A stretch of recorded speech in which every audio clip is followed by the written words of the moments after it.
Hi friends, అందరూ ఎలా ఉన్నారు చెబుతా వినరు వన్ సైడ్ లవ్వేరా ఎంతో బెటర్ అని అల్లు అర్జున్ చెప్పిన అని మన అలీ చెప్పిన వద్దురా సోదరా అరే పెళ్ళంటే నూరెళ్ళమంటారా అని మన కింగ్ నాగార్జున చెప్పిన చాలా మంది పెళ్లి చేసుకున్నారు. బైకు ఉంటే అమ్మాయే బీటే వేస్తుంది, నీకు సైకిల్ ఉంటే ఆ పిల్లే సైడ్ అయిపోతుంది. ఇది కూడా మన కింగ్ నాగార్జున ఎప్పుడో చెప్పాడు. ఇవి అన్ని కమెడియన్ దగ్గర నుంచి కింగ్ నాగార్జున వరకు అందరూ చెప్పుకుంటూ పోయారు. కానీ మన వాళ్ళు వింటారా? వినరు. పెళ్లి చేసేసుకుంటారు. పెళ్లి ఎందుకు చేసుకున్నావు అంటే కార్యం కోసం రో అంటారు.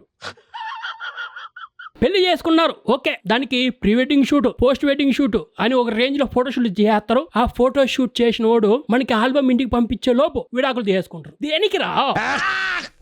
ఇదే ఈ రోజు topic. So let's start our today's video.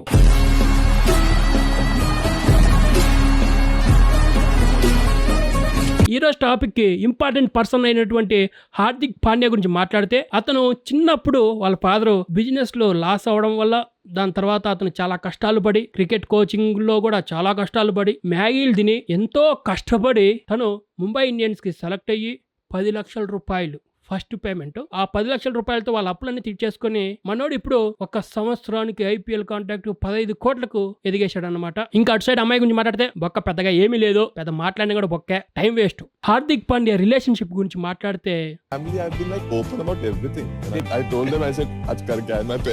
ఆజ్ కరికే ఆయా అంటే ఈరోజు నేను పని చేసి వచ్చాను అని చెప్తున్నాడు. వాళ్ళ ఇంట్లో వాళ్ళతో, వాళ్ళ అమ్మ బాబుతో ఏమని చెప్తున్నాడంటే నేను ఈరోజు పని చేసి వచ్చాను అని చెప్పేవాడంట.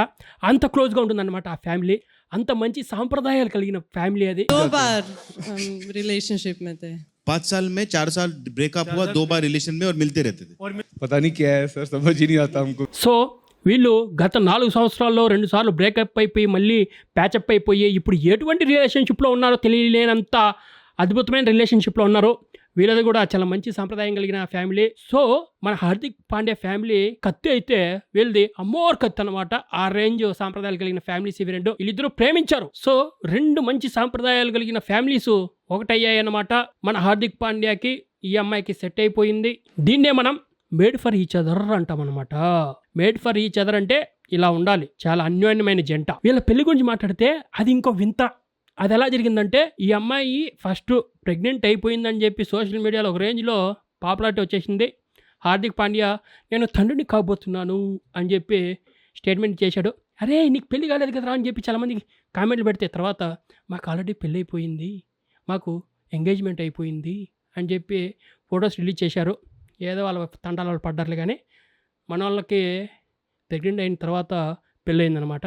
ఇలాంటి వాళ్ళు 4 సంవత్సరాలు కాపురం చేశారంటే చాలా గొప్ప విషయం. మనం దానికి చాలా అద్భుతంగా వాళ్ళని పొగడాలి. ఇప్పటి వరకు వాళ్ళ హిస్టరీ, బయాలజీ గురించి మాట్లాడుకున్నాం. ఇప్పుడు వాళ్ళ మ్యాథమెటిక్స్ గురించి మాట్లాడదాం. ఇది ఒకరికి ఒకరు నచ్చకపోవడం వల్ల విడిపోవడం అంటే ఓకే, ప్రాబ్లం లేదు. వాళ్ళ యొక్క ఇద్దరి గుట్టు వాళ్ళకి తెలిసే పెళ్లి చేసుకున్నారు, 4 సంవత్సరాలు హ్యాపీగా ఉన్నారు, తర్వాత నచ్చలేదు విడిపోయారు, ఓకే, నో ప్రాబ్లం. కాకపోతే ఇప్పుడు కొత్తగా ఒక టాపిక్ బయటకు వచ్చేసింది అనమాట. హార్దిక్ పాండ్యా ఆస్తిలో నుంచి 70% ఆమె అడుగుతోందని చెప్పి. ఇది ఎంతవరకు కరెక్ట్? ఆమె అడగలేదు, అడిగిందో మనకు సంబంధం లేదు, కానీ ఇట్లా అడిగే వాళ్ళు చాలా మంది ఉన్నారు. వాళ్ళ గురించి కూడా మాట్లాడదాం. మన హార్దిక్ పాండ్యా చాలా తెలివైన పరుడు అనమాట. మనం చాలా సంప్రదాయమైన ఫ్యామిలీ, మనకు వచ్చే వాళ్ళు కూడా చాలా సాంప్రదాయంగా ఉంటారు. लाइक मेरा भरोसा नहीं, मैं मेरे नाम पे नहीं लूंगा, मतलब मेरे नाम पे मैं नहीं लूंगा, 50% किसी को देना नहीं आगे जाके. ఒకవేళ మన డబ్బంతా వాళ్ళు దొబ్బుకుపోతారని తెలిసి ముందే మనోడు చాలా పద్ధతిగా చాలా ప్లానింగ్ తో ఆస్తి మొత్తం వాళ్ళ అమ్మ పేరు మీద రాసేశాడు. చాలా ఇంటెలిజెంట్ ఫెలో. సో ఇప్పుడు ఫారెన్ లో అనుకో మొగుడి ఆస్తిలో 50% భార్యకి ఇచ్చేయాలి అని చెప్పి లాస్ ఉన్నాయన్నమాట. కానీ ఇండియాలో అటువంటి లాస్ లేవు. మన పిల్లము ఎంతైనా అడుగుతుంది, దాని ఇష్టం, దాన్ని కాదు కదా, అది సంపాదించలేదు కదా, ఎంతైనా అడుగుతుంది. కాకపోతే కోర్టు చెప్తుంది అనమాట, అరే మొగుడా మీ పిల్లానికి నువ్వు ఎంత ఇవ్వు అని చెప్పి కోర్టు డిసైడ్ చేస్తుంది. ఈ యొక్క వాదోపవాదాలు అన్నీ విని తర్వాత కోర్టు డిసైడ్ చేస్తుంది. కోర్టు ఆధీనంలో ఉందన్నమాట. అది ఒక మంచి పరిణామం మన యొక్క ఇండియాలో. మిగతా అన్నీ చాలా దారుణంగా ఉన్నాయండి, దాని గురించి కూడా మాట్లాడదాం. ఇప్పుడు ఇండియన్ లా ప్రకారం అబ్బాయి యొక్క ఆస్తిలో అమ్మాయికి వాటా తీసుకునే హక్కు ఉంది. కానీ అమ్మాయి యొక్క ఆస్తిలో నుంచి అబ్బాయి వాటా తీసుకునే ఆస్తి హక్కు లేదు. అది పెద్ద బొక్క మనకి. ఇది ఓన్లీ హిందూ అన్డివైడ్ ఫ్యామిలీలో మాత్రమే. ఈ యొక్క లా ముస్లిమ్స్కి, క్రిస్టియన్స్కి వర్తించదు. హిందువులు గొర్రెలు ఇప్పుడు అయ్యారు. అందుకే యూనిఫామ్ సివిల్ కోడ్ కావాలని చెప్పి మన ఇండియన్ గవర్నమెంట్ చాలా ప్రయత్నాలు చేస్తుంది. హిందూ అన్డివైడెడ్ ఫ్యామిలీలో ఉన్నటువంటి ఒకడు నానా సంఖ్యలో నాకి ఒక రేంజ్లో డబ్బులు సంపాదించిన తర్వాత ఒక అమ్మాయి వాడి దగ్గర ఉన్న డబ్బులు చూసి పెళ్లి చేసేసుకొని వాడి దగ్గర ఉన్న డబ్బులు లాగేసుకునే దానికోసం డైవర్స్ ఇచ్చేసిందనుకో, వాడి దగ్గర ఉన్న ఆస్తిలో వాటా మొత్తం ఆ యొక్క పెళ్ళానికి వెళ్ళిపోతుందనమాట. వీడు ఎరుపుగా అయిపోతాడనమాట. ఇదేం లాజిక్ నాకు అర్థం కావట్లే మన యొక్క లాలో. ఇప్పుడు కొందరు మహిళా సంఘ అధ్యక్షులు వచ్చేసి మేము డౌరీ ఇస్తున్నాం కాబట్టి ఆస్తిలో వాటా తీసుకుంటాం అంటున్నారు. డౌరీ తీసుకోకుండా పెళ్లి చేసుకునే వాళ్ళు బొచ్చడు మంది ఉన్నారు. కాకపోతే మీరు డౌరీ ఇచ్చి మరి ఎందుకు పెళ్లి చేసుకుంటున్నారంటే వాడి దగ్గర కుత్తా పగల ఆస్తి చూసి మాత్రమే మీరు డౌరీ ఇస్తున్నారు, కానీ లేకపోతే బొచ్చు కూడా ఇవ్వడంలే. సో మీలాంటి మహిళా సంఘ అధ్యక్షులు కొత్త నోరు పూసుకుని కూర్చోండి. ఒక పిచ్చుకుంట్ల సామెత అవుతుంది మామ, ప్రతి మగాడి విజయం వెనుక ఒక ఆడది ఉంటుంది అని. అది మనల్ని ఈపీలను చేయడానికి మాత్రమే పెట్టారు. నిజమేంటంటే విజయం ఉన్నోడి వెనకే అమ్మాయి వస్తుంది. మన వెనక ఉంటుంది కాబట్టి మనకు కనపడదు మామ. దట్స్ ఇట్ మామ. అంతేగాని ఒకడు నానా సంఖ్యలో నాకి డబ్బులు సంపాదిద్దాము అని చెప్పి వాడు ఫెయిల్యూర్గా ఉన్నప్పుడు చుట్టుపక్కల చూసుకున్న బొచ్చు ఎవడు కనపడదు మామ. కానీ విజయం వచ్చేసిన తర్వాత మాత్రం అమ్మాయి వచ్చేస్తుందని చెప్పి ఒక రేంజ్లో మనకి సామెతలు చెప్పేసి ఈ వీపులను చేస్తున్నారు. మీరు అది నమ్మొద్దు. మీ విజయం వచ్చిన తర్వాతే ఎవరైనా అనుకుంటారు, కానీ లేకపోతే సొంత ఫ్యామిలీ వాళ్ళు కూడా బొచ్చు కూడా చూడరు మిమ్మల్ని. ఆ అమ్మాయిలందరూ అలా ఉంటారని చెప్పి లంగా మాటలు మాట్లాడద్దు మావా. ఇప్పుడు హార్దిక్ పాండ్యా ఉన్న రేంజ్లో ఒకడు ఒక షోలో డ్యాన్స్ చేసుకునే అమ్మాయిని పెళ్లి చేసుకున్నాడు మావా. అదే సంవత్సరానికి 20 కోట్ల పైన సంపాదించే ఒక అమ్మాయి ఒక షోలో డ్యాన్స్ చేసుకునేవాడిని పెళ్లి చేసుకుంటుందా? మీరు చెప్పండి మావా. బొచ్చు కూడా చేసుకోదు మావా, అసలు దేకను కూడా దేకదు. హార్దిక్ పాండ్యా ఇక్కడ చాలా ప్లానింగ్తో వాళ్ళ అమ్మ పేరు మీద ఆస్తి రాసిచ్చేసాడు. కానీ మనోడు సంపాదిస్తున్నాడు కాబట్టి మన యొక్క కోర్టు హార్దిక్ పాండ్యా దగ్గర కొంచెం డబ్బులు అవుతుంది.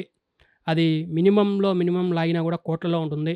ఇది ఎంత అమౌంట్ అనేది బయటకు రావడం లేదు. 70% ఆమె అడిగింది అని చెప్పి చాలామంది బయట చెప్తున్నారు. కాకపోతే కోర్టు విడుతో కొడుతుంది 70% ఇవ్వండి అని అడిగితే. ఎందుకంటే నీకు ఎంత రావాలో కోర్టు డిసైడ్ చేస్తుంది. మన హార్దిక్ పాండ్యా దగ్గర మంచి లాయర్లు పెట్టుకుంటాడు కాబట్టి 70% బొచ్చు కూడా ఆమెకి వెళ్ళదు. ఎంత వెళ్ళాలో కోర్టే డిసైడ్ చేసేటట్టు మాట్లాడుకుంటారు అనమాట. ఇక్కడ కూడా డబ్బే పని చేస్తుంది. మన లాని నడిపించేదానికి కూడా డబ్బే కావాలి. ఈ మధ్య బాగా డబ్బును పెళ్లి చేసుకోవడం, విడాకులు ఇచ్చేయడం, వాళ్ళు కోటీశ్వర్లు అయిపోవడం చాలా నార్మల్ అయిపోయింది. సో జాగ్రత్తగా ఉండండి మావా. ఇలా హ్యాండ్ ఇచ్చే అమ్మాయిలు ఎంత షాడిస్ట్ గాళ్ళు అంటే, ఇప్పుడు ధవన్ ఉన్నాడు. ధవన్కి వాళ్ళ భార్యకి ఒక పిల్లోడు పుట్టాడు. ఆ పిల్లోడిని చూసేదానికి కూడా వాళ్ళ భార్య ఒప్పుకోలేదు మావా.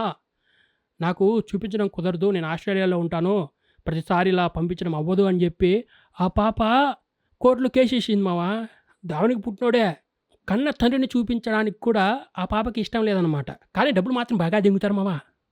అసలు ఏం జరిగిందంటే, ఆస్ట్రేలియాలో నేను ఉంటాను, మా కొడుకుని ప్రతిసారి పంపించడం అవ్వదు అని చెప్పి కోర్టుకి చెప్తే కోర్టు మెడితో కొట్టి అదంతా అవ్వదమ్మా, ఆ పిల్లోడు ధవన్కే పుట్టాడు కాబట్టి ఖచ్చితంగా చూపించాలి, అది ధర్మము, మీలాంటి షాడిస్ట్ మొక్కలకి ఇవన్నీ అర్థం కావు అని చెప్పి కోర్టు తీర్పిచ్చింది మావా. ఇంకొక క్రికెటరు షమీ తీసుకుంటే అది ఇంకా దారుణమైన పరిస్థితి మావా. షమీ అనే అతను వాళ్ళ భార్యని హింసించాడు అని చెప్పి గృహహింస కేసు పెట్టేసింది. బీసీసీఐ వాళ్ళు షమీని సెలెక్ట్ చేయలేదు క్రికెట్లో. దాని తర్వాత మనోడు చాలా బాధపడ్డాడు, ఆత్మహత్య చేసుకునే రేంజ్కి వెళ్ళిపోయాడు 3 సంవత్సరాలు. దాని తర్వాత మళ్ళీ కంబ్యాక్ ఇచ్చి మన ఇండియా తరపున ఆడుతున్నాడు. అది పరిస్థితి. వాళ్ళ ఆవిడ ఎంత షాడిస్టిది అంటే, చూడు షమీ నాశనం అయిపోవాలి కానీ ఇండియా గెలవాలి అని స్టేట్మెంట్ ఇస్తుంది మావా. కానీ షమీ దగ్గర నుంచి ప్రతి నెల డబ్బులు కావాలి. అది ఎట్ట కుదురుతుంది? ఇప్పుడు ఒకటి నాశనం అయిపోవాలి కానీ వాడు మాత్రం నాకు డబ్బులు ఇవ్వాలి. ఇదేం శాడిజమో? పెళ్లి చేసుకోవాలి అనుకునే వాళ్ళకి ఒక హెచ్చరిక మావా. మీరు పెళ్లి చేసుకున్న తర్వాత 7 సంవత్సరాలు మీ మీద వరకట్న వేధింపులు అని చెప్పి కేసు వేయచ్చు మావా. ఆ వరకట్న వేధింపులు అనే కేసు వేస్తే 7 సంవత్సరాల వరకు, పెళ్ళైన 7 సంవత్సరాల వరకు ఇది వర్తిస్తుంది. అప్పుడు నిన్ను, మీ అమ్మ బాబు, మీ అక్క తమ్ముడు, చెల్లి అన్న అందరినీ జైల్లో కూర్చోబెట్టేయచ్చు అనమాట. ఈ చిన్న ఒక్క కేసు వేసి పాడదొబ్బితే వరకట్న వేధింపులు అని చెప్పి ఒక కేసు వేసి మీ ఫ్యామిలీ మొత్తాన్ని జైలు పంపించు. కాబట్టి చాలా జాగ్రత్తగా చూసి పెళ్లి చేసుకోండి. పెళ్లి చేసుకోకుండా చాలా బెస్ట్. కానీ చేసుకోవాలనుకునే వాళ్ళు కొంచెం చూస్ చేసుకోండి, లేకపోతే మొగ్గ గుడిసిపోతారు. ఈ వీడియోకి నేను ఇచ్చే లైక్స్ టార్గెట్ 1000 మావా. రేపు ఇదే టైంకి మళ్ళీ కలుద్దాం. So please subscribe the channel. Thanks for watching. నేను కామెంట్ సెక్షన్లో నా యొక్క ఇన్స్టాగ్రామ్ ఐడి ఇచ్చాను, దాన్ని ఫాలో కొట్టండి.